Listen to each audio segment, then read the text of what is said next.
Waalaikumsalam warahmatullahi wabarakatuh. Buya, saya hamba Allah ingin bertanya. Saya mendengar ceramah dari seorang tokoh yang menyatakan bahwa orang Indonesia terlalu beradab sampai takut kualat kepada habaib, sehingga sangat ta'zim kepada habaib. Padahal, kata beliau, habaib itu perlu dilaknat, karena mereka sebenarnya benalu negara kita. Para habaib merusak negara kita, salah satunya melalui pendidikan, yaitu dengan mendirikan kampus-kampus atau universitas yang berbaju NU dan Mbah Hashim Asy'ari. Padahal tidak sama sekali menjadikan NU ataupun Mbah Hashim. Benarkah demikian Buya? Terima kasih. Wassalamualaikum warahmatullahi wabarakatuh. Permasalahan yang amat besar pada umat ini di zaman ini adalah hilangnya kerinduan untuk damai. Sehingga banyak orang yang tidak waspada apa yang akan diucapkan. Bikin sejuk atau bikin gelisah. Mari kita mohon kepada Allah, semoga Allah menjaga lisan kita. Semoga lisan kita tidak menjadikan orang tersakiti. Dan semoga lisan kita tidak menjadi sebab orang berantem dan bermusuhan. Kita minta kepada Allah. Adapun dari pertanyaannya, karena menyebut nama habaib di situ, kelompok habaib, maka kami ajak bicara para habaib. Jika ada orang seperti itu, dia katakan tokoh tadi, kami menduga itu bukan tokoh, maka kami sampaikan kepada para habaib, jangan terlalu menanggapi jika ada orang yang punya kalimat-kalimat atau lesan tajam seperti itu. Karena apa? Orang itu tidak mewakili tokoh, tidak mewakili ulama, tidak mewakili kiai. Bahkan kami yakin, seyakin-yakinnya, karena kami berkumpul dengan habaib, kami juga kumpul dengan ulama, kami yakin, seyakin-yakinnya, orang seperti itu juga dipermasalahkan di kalangan para kiai. Kok lesannya tajam banget? Maka Anda para habaib jangan terlalu menanggapi orang-orang semacam itu. Kasihan orang semacam itu. Semoga Allah memberikan hidayah. Sebab orang mulia lesannya tidak akan mungkin mengucapkan kalimat terkutuk dan sebagainya. Muslim biasa saja kita nggak boleh mengatakan laknatullah alaih atau mengutuk, terkutuklah engkau. Akan tapi bagaimana jika dinisbatkan kepada habaib? Ini yang pertama, dia tidak mewakili tokoh. Sebab tokoh-tokoh yang insaf, tokoh-tokoh yang benar, tidak senang dengan adu domba, tidak senang dengan caci maki, tidak senang dengan ol-oloan. Ini yang pertama. Kemudian di sisi lain kami himbau kepada para kiai, para ulama, jika ada satu dua habaib mungkin yang kalimatnya tajam juga, lesannya tidak baik, itu tidak mewakili para habaib. Jangan sampai gara-gara ada satu dua habaib yang tidak baik lesannya, lalu Anda pukul rata habaib. Alhamdulillah kami belajar kepada para habaib, dan kami belajar juga para kiai yang bukan habaib. Dan Alhamdulillah kami punya guru-guru, mereka adalah orang yang lesannya terjaga. Mengajarkan kami tidak menjadi dari kiai yang tidak pernah mencaci habaib, dari habaib yang tidak pernah merendahkan kiai. Itu kami belajar, Alhamdulillah. Kami tidak pernah berguru kepada orang yang mengajarkan mencaci. Saya tidak pernah ketemu guru-guru kami yang kiai, tidak pernah mengajari benci kepada habaib, dan guru-guru kami para habaib tidak pernah mengajarkan merendahkan para kiai. Alhamdulillah. Maka Anda pun harus memilah guru. Kalau ternyata guru Anda mengajarkan merendahkan orang lain, maka hati-hati. Khawatir penyakit masuk pada diri Anda. Lalu Anda menjadi orang yang mudah merendahkan orang lain dan mencaci. Ini yang harus kita pahami. Anda harus cerdas. Anda kalau melihat, kalau memang betul saya tidak tahu seperti apa, kalau Anda mendengar ada orang ceramah mengutuk dan sebagainya, Anda pun tidak senang dengan yang demikian itu. Bagaimana? Umat ini diadu domba. Dia tidak mewakili, bahkan mewakili, jangankan wakil ulama. Anda sebagai seorang muslim pun tidak rela. Itu tidak mewakili seorang muslim yang sejati, mencaci, mengolok, dan sebagainya. Kami punya guru dari para habaib. Artinya kalau ada orang mengatakan, mohon maaf, jika ada orang mengatakan bahwasanya habaib terkutuk, saya sah kalau saya marah. Kenapa? Saya punya guru habaib.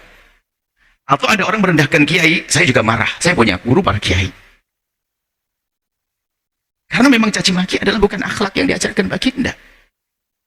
Maka kami ingin mengingatkan pada siapapun, jika ada orang-orang semacam itu, tolong jangan dimasukkan ke hati, ke telinga. Maksudnya jangan banyak didengar. Itu adalah, bisa jadi itu memang ada umpan yang telah dilemparkan oleh musuh-musuh Allah, mulai dari syaitan, yang akan menjadikan kita bermusuhan, membisikkan di hatinya untuk mengucapkan kalimat itu, agar kita terpengaruh, lalu kita juga marah, akan menjadi caci maki. Guru kami para habaib. Apakah karena guru saya habaib Anda tolak ilmu saya atau nasihat saya? Terserah Anda. Guru saya juga para kiai. Sekarang apakah Anda akan tolak gara-gara saya berguru kepada seorang kiai? Anda harus cerdas. Hati-hati, memang ada. Hari ini ada upaya untuk mengadu domba. Mengadu domba. Agar kita bermusuhan, semakin lemah umat ini. Sudah, Anda jangan dengar tentang berita-berita yang semacam itu. Kasihan mereka. Doakan semoga Allah memberikan hidayah. Kasihan betul. Caci maki, olok-olok dan sebagainya. Kalau Anda mencaci seorang Habib, kalau memang ada Habib yang nggak baik dan sebagainya, dia saja kok. Jangan dipukul rata. Guru-guru kita para Habib. Atau Kiai. Apakah gara-gara ada Gus yang nggak benar lalu Anda jelekkan Gus semuanya? Saya nggak terima. Saya anak-anak guru saya, Gus-Gus juga ada. Jangan Anda benci, oh Gus tuh. Wah, lalu. Nggak benar Anda ini. Kenapa harus benci? Anda apa? Apa yang Anda inginkan? Hei hamba Allah yang menanamkan kebencian. Anda mau apa? Anda akan menyesal panjang kisahnya. Di dunia Anda akan menyesal, di akhirat akan menyesal. Anda telah mengadu domba umat Nabi Muhammad SAW. Ini harus kita cermati dalam hidup kita ini. Jangan gampang kita mudah diadu domba, bermusuhan dan sebagainya. Masya Allah. Maka kami tidak perlu tahu juga orangnya apakah betul ada. Kalau memang ada, Anda jangan terlalu dengar. Maka jangan sampai kita memukul rata. Akan tapi jika ada satu orang melakukan kesalahan, wajar, dan manusia dia ada dari mereka.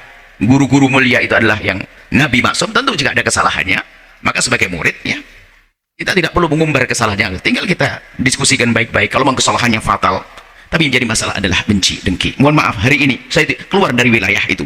Contoh saja, beberapa waktu lalu kita bicara tentang bully. Terjadi bully di pondok pesantren, akan diangkat besar-besaran, akhirnya menjadikan orang antipati dengan pesantren.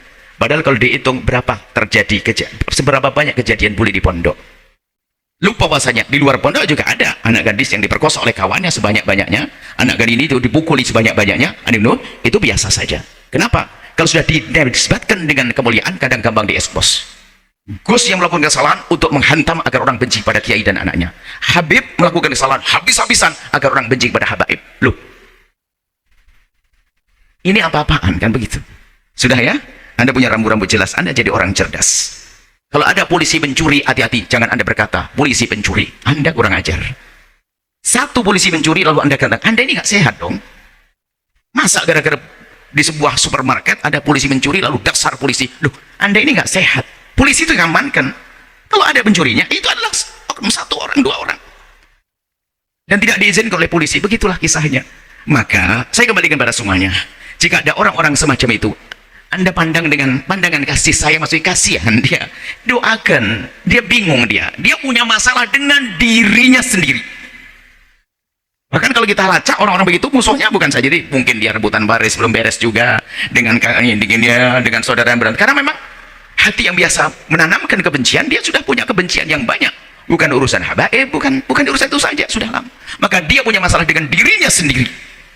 Maka Anda jangan punya masalah dengan diri Anda sendiri, jangan punya masalah dengan ulama, jangan punya masalah dengan habaib. Maka segala isu-isu yang menjadikan Anda kurang percaya kepada mereka, maka Anda tepis, Anda buang jauh-jauh.